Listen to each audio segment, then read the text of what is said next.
would like to begin by invoking a popular protest slogan that is heard often these days in universities, factories, mosques, and streets across Iran. I quote my compatriots, "Our enemy is right here. They lie when they say it's America." Perhaps no other rallying cry communicates more effectively Iran's wholesale rejection of the Islamic Republic. From its inception in 1979, the Islamic Republic sought to subvert Iran in order to advance its own ideological, economic, and security interests. It changed our century-old flag and suppressed our ancient traditions. It purged our universities and persecuted or killed our artists.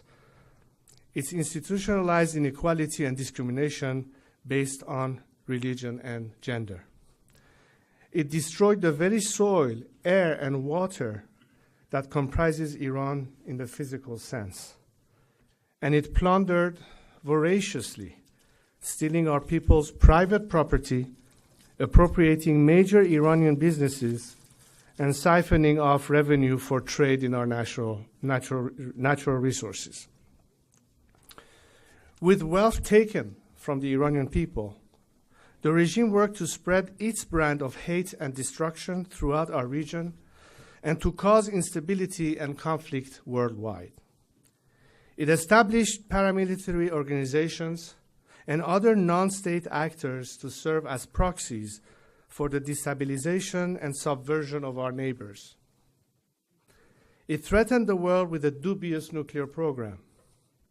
It fomented and prolonged sinister wars that have left hundreds of thousands of Muslims dead and made millions of others refugees. And it both sponsored and conducted terrorism, killing countless innocents in the Middle East, Europe, South America, and the United States. Thankfully, its two most recent known foreign terror attempts were uncovered and prevented in Europe.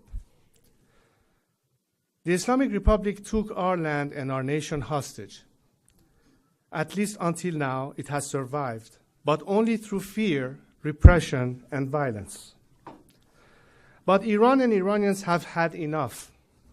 In the face of seemingly insurmountable obstacles and untold risks, the Iranian people have opened a new era of opposition to the regime.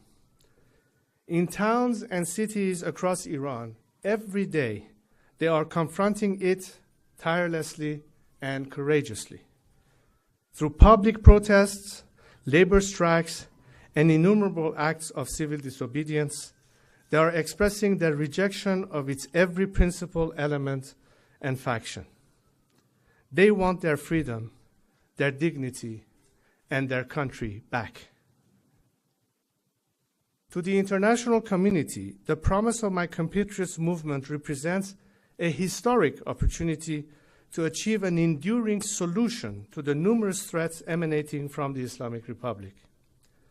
In fact, this is an opportunity to transform the Middle East, because a democratic Iran will be representative of its people, and a representative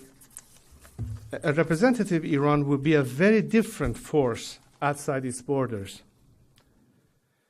Consider whether a democratic Iran would promote Shiite revolutionary politics, prop up terrorist organizations like Hezbollah, Hamas, or the Houthis, facilitate the shameful mass murdering of innocent Syrians or Yemenis, or threaten Israel with destruction.